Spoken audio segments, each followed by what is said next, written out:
As we mentioned earlier, President Biden's legislative agenda appears to be in limbo, as moderate and progressive Democrats are trying to find middle ground when it comes to both infrastructure and social spending. President Biden says he'll, quote, work like hell to bring his party together. So Ed O'Keefe is here to discuss just what exactly that means, that he's going to be working like hell. Moderate Democratic Senators Joe Manchin and Kristen Sinema, as we know, are refusing to support the social spending bill as it stands right now. They think 3.5 is too much. They'd like to shave off like $2 trillion, which begs the question, where do they think it's a little too fatty? What would they like to see cut out of that package? Yeah, Anne-Marie, that's the subject of these ongoing talks now. And the problem is they're either all negotiating over each other on Sunday talk shows or they're not really specifying what they think should be cut. Manchin and Sinema essentially once again held it up last week and went home for the weekend, not, as far as we know, really engaging with progressives in their party over how exactly to proceed. One thing that Senator Manchin signaled that he doesn't want included is federal funding for abortion procedures. The so-called Hyde Amendment is something he wants to see continue, which is the ban on federal funding for abortions. President Biden supports lifting that. Most Democrats do as well. He's now saying that that shouldn't be included in what essentially is a massive budget bill that sets most government policy and then would add all these other things that would include spending over the next decade. So one of the things that progressives are talking about doing is saying, well, okay, we want to do universal child care, universal community college for those who need it. We want to expand access to or Medicare coverage and bring down the cost of prescription drugs. We want to fight climate change. We want to work on affordable housing issues. Instead of funding that over 10 years, what if we just did it for 5? That right there would allow all the priorities essentially to get checked off, but for less money because it wouldn't be for as long. The risk, of course, is that you're having this fight again in really as little as 2 to 3 years as you start thinking about having to renew all this or finding other ways to pay for it. But it would allow it to get through for now, conceivably help them run for re-election and either hold on to their majorities or try to make gains or, as many currently forecast, lose those majorities and then somehow try to win them back in future years. So we'll see where these talks continue. Top leaders saying that they're going to try to get it done now by Halloween. Let's see how many tricks and treats there are between now and then. Right. I'm sorry. So I guess this was a bit of a treat, if you will. Last week, Congress actually managed to pass a continuing resolution to avoid a government shutdown. Just going to sort of keep the government afloat until the beginning of December, though. The measure did not include anything about the nation's debt limit. Congress has until October 18th to raise the debt ceiling, or the U.S. will default. Where are lawmakers on this?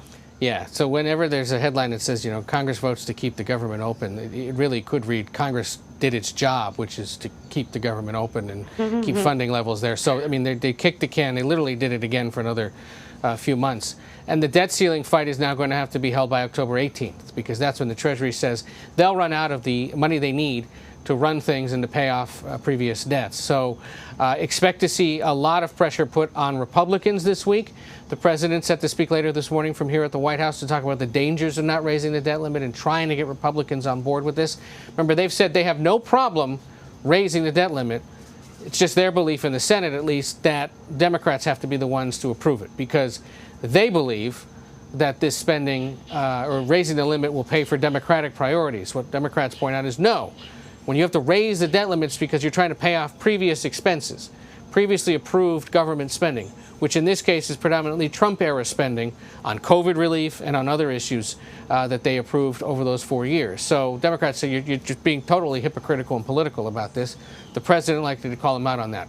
But if Republicans are going to continue to stand in opposition, what are Democrats going to do about it? That's still unclear as well. The one option is to tack it onto that big bill that they're fighting about the price.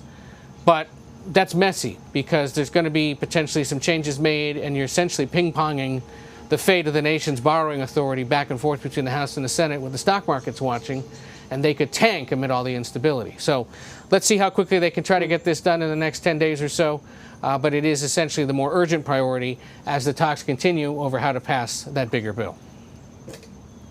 Hey, I want to go back to this sort of, for lack of a better phrase, infighting between Democrats. On Face the Nation yesterday, Alexandria Ocasio-Cortez called President Biden a moderate, but she said he is, quote, a good faith partner for the entire Democratic Party. Thought it was interesting. What does this tell you about where President Biden stands with more progressive members of the party?